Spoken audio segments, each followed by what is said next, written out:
we were told, kind of in high school, well, of course you're going to go to college. And, when you're looking at pastoral ministry, of course you're going to go on to seminary. It's an understood, to get to the end result that you want, you have to do your time in these areas of education. And so I had to go right into college, and the only way to do so was to take out student debt, but so was everybody else. There was an expectation there.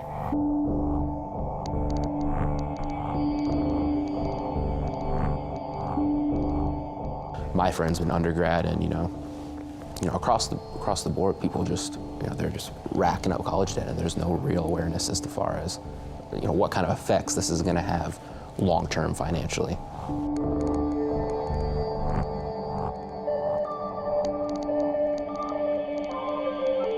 I think a big problem that isn't recognized is that that when you get married, especially in today's culture where almost everyone goes to college, there's a good chance that you're going to at least double your student loan debt. So we are going to be in the ballpark of, I would say, 110 to 130,000 in debt. Over the years, we've seen students come in with more undergraduate debt. It used to be 20 years ago, we'd have maybe 70% of our students come in with no debt from their undergraduate schooling. But now it has flipped over. Most of our students do have undergraduate debt. Something like 60%, nearly 2/3 of our students come here with debt from their undergraduate education. This dramatic increase in undergraduate student loan debt is being seen across the board on a national level. And while the numbers of students securing student loan debt has increased, so has the average amount borrowed. When we were founded in the 19th century, it all seemed so easy. Support your congregation, which supported the district, which supported the synod, which funded the seminaries. And everybody could go. The direct cost of the students were minimal. And everything seemed to fit perfectly and in order. In 1983, synodical funding to Concordia Theological Seminary was just over $1 million, approximately a quarter of its annual budget. Since then, synodical funding has dropped to around $250,000, making up only 2% of the annual budget. The dollars that come from the plate to the district to the synod have continued to decline over the past 40 years or so. And that decline has meant simply that at the synodical level, we are not able to give the support that we were once able to give to seminaries. Over the past 30 years, the costs of higher education have risen steeply.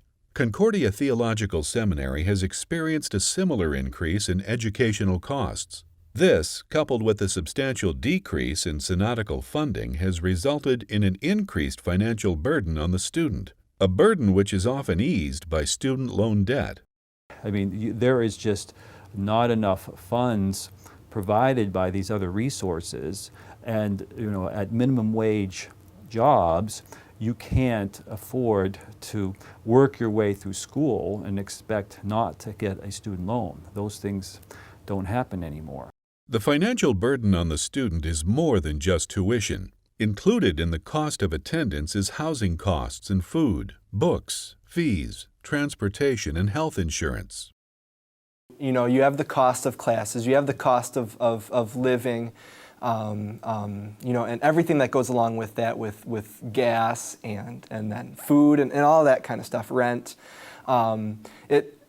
Those things haven't been unmanageable, but then you add in tuition, which then is covered with scholarships or student loans and things like that. And when that's added in, then it becomes very expensive. The average total student debt load for the Concordia Theological Seminary graduating class of 2014 was $45,692, a debt burden that these students then carry with them into the parish. Man, you guys know. What are you doing? You're coming out with like a lawyer's debt. Some of these guys that have gone through undergrad, but you're making a manager at McDonald's salary. Yeah, the numbers don't work out. They don't. And you think, how many years is this going to take to get out from under this pile that we've created? Mm-hmm. That's hard. And then you think, was this the right thing to do? Of course it is. I mean, I'm going to be paying, depending on my repayment plan, potentially $1,000, $1,400 a month, and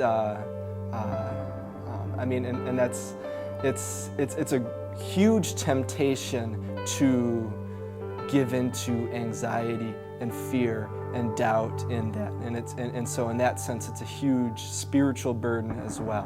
One of the things that the increased level of student debt is doing is creating pressure and tension in the lives, particularly of new pastors. We're gathered here this evening to carry out a very important tradition, very important task for the church. As students look forward to receiving their respective calls, many of them don't realize that these pressures have already begun. We have students who come in with debt. They marry a young lady who has student debt.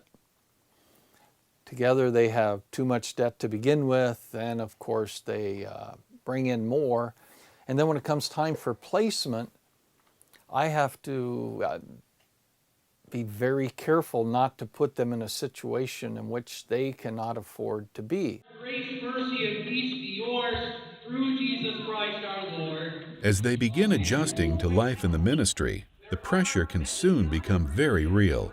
As you wait for those student loan first notices or invoices to come in, I'm not sure if you can really prepare yourself for that. For about 8 years of study, you kind of didn't see any bills, so to speak of, and then they appear, so it can be a little shocking.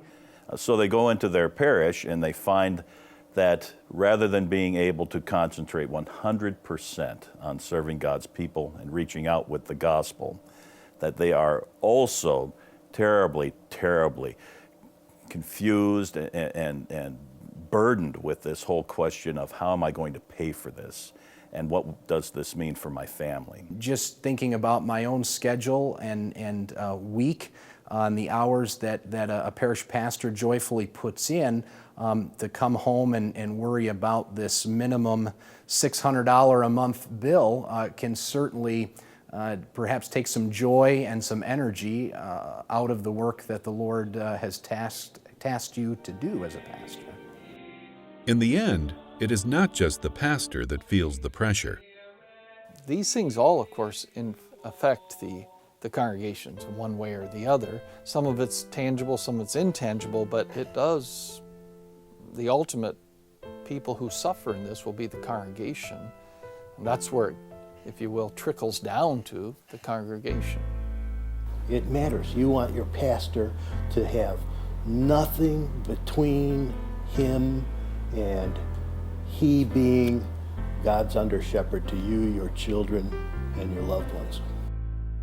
And so we find that we're in this kind of perfect storm, you might say, of increasing debt for the student, increasing costs for the institution, and fewer resources for the synod.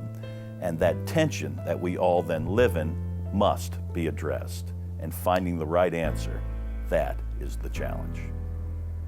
I don't think one group can solve this problem. It's got too big and it's got away from us.